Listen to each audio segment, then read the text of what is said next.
கரூர் சம்பவத்தை பொறுத்தவரைக்கும் மொழி காவலர் துறை தடுத்து கூட்டத்தை கூட கேன்சல் செய்திருக்கலாம் சொல்லி கரூர் சம்பவத்திற்கு திமுக தான் காரணம் என முதல்வர் விஜய் பேச்சு குறித்து செய்தியாளர் எழுப்பிய கேள்விக்கு திமுக எம்பி கனிமொழி விளக்கமளித்துள்ளார். கேட்காத ஒரு விஷயத்துக்கு நான் எப்படி பதில் சொல்ல முடியும்? எனக்கு தெரியாது, அவர் என்ன பேசினாருன்னு தெரியாது. கரூர் சம்பவத்தை பொறுத்தவரைக்கும் மொழி காவலர் துறை கூட்டத்தை கூட கேன்சல் செய்திருக்கலாம் சொல்லி சென்னையில போய் என்னன்னு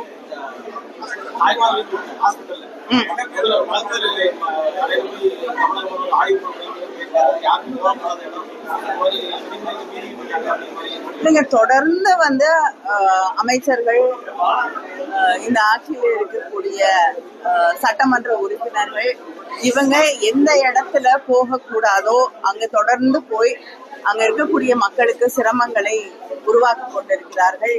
பள்ளிக்கூடங்களுக்கு போய் அங்க இருக்கக்கூடிய குழந்தைகள் மனநிலை பாதிக்கப்படக்கூடிய அளவிற்கு, அவங்களுக்கு மன உளைச்சலை தரக்கூடிய அளவிற்கு தொடர்ந்து நடந்து கொண்டிருக்கிறார்கள். இதுக்கு இன்னைக்கு இதெல்லாம் கடந்து முதலமைச்சரும் அதை செய்யும் பொழுது இந்த ஆட்சி எதை நோக்கி போய் கொண்டிருக்கிறது அப்படிங்கிற ஒரு கேள்வி எல்லார் மனதிலும் எழத்தான் செய்கிறது. ஒரு சென்சிட்டிவிட்டிங்கிறது ரொம்ப முக்கியமான விஷயம்.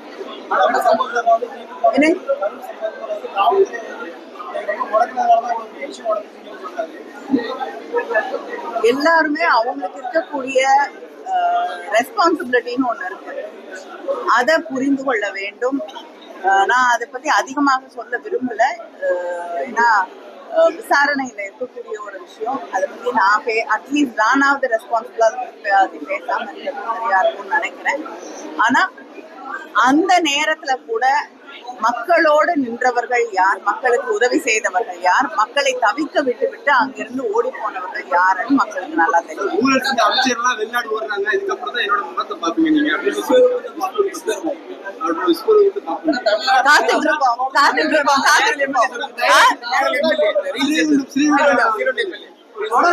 அது சொல்றதுக்கு என்ன இருக்குங்க?